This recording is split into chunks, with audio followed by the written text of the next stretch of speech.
Welcome to day 16 of the New Way.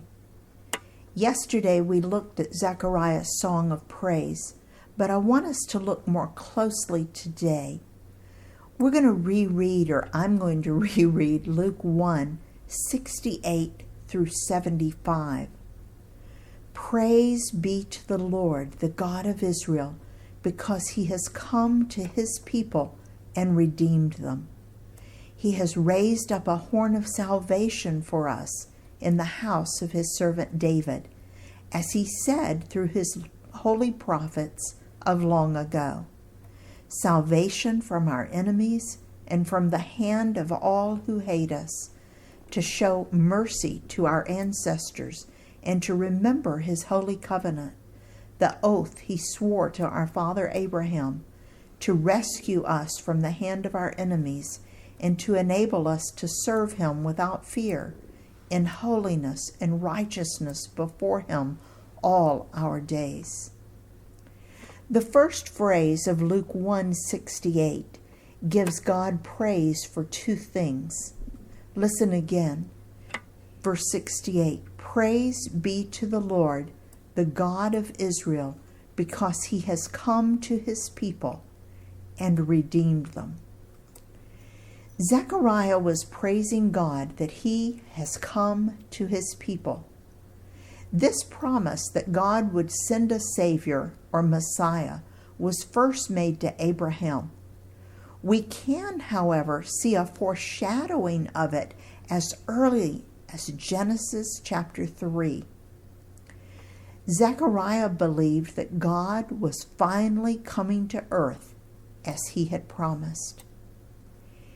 And then secondly, Zechariah was praising God that when he came, he would redeem the Jews. What does it mean to redeem something? Nowadays, you probably think of redeeming a coupon, but that doesn't give you the full meaning. At this time, you see, it was a very familiar word to the people because this was a time of slavery.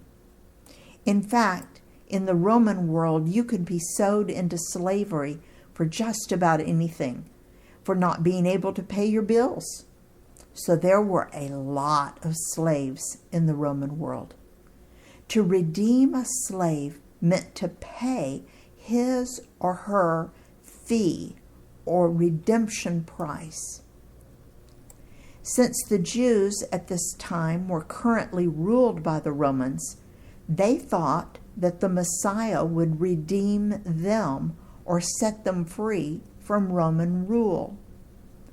Zechariah talks about being freed from their enemies and about the nation being restored and there being peace. But actually, Jesus came to redeem us from the penalty or price of sin.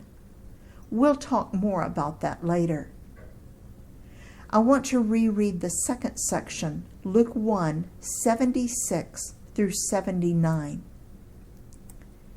And you, my child, will be called a prophet of the Most High, for you will go on before the Lord to prepare the way for him, to give his people the knowledge of salvation through the forgiveness of their sins, because of the tender mercy of our God, by which the rising sun will come to us from heaven, to shine on those living in darkness and in the shadow of death, to guide our feet into the path of peace.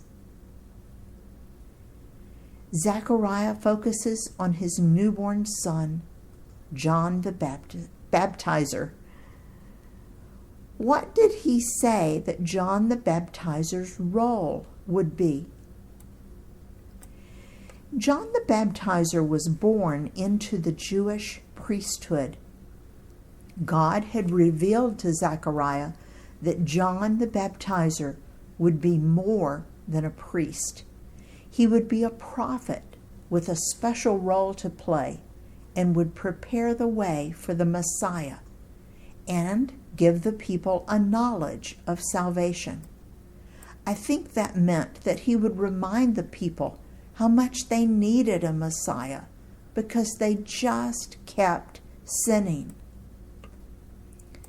Zechariah prophesied that his son, John the Baptizer, would teach the people a new way that God would forgive their sins instead of through animal sacrifices. I don't think that Zechariah fully understood it, and I don't expect you to understand it at this point.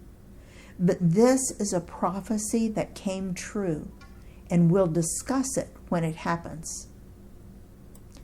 Zechariah then refers to Jesus as the light shining in the darkness. Remember, Jesus came to light up your life. In his service, Dale.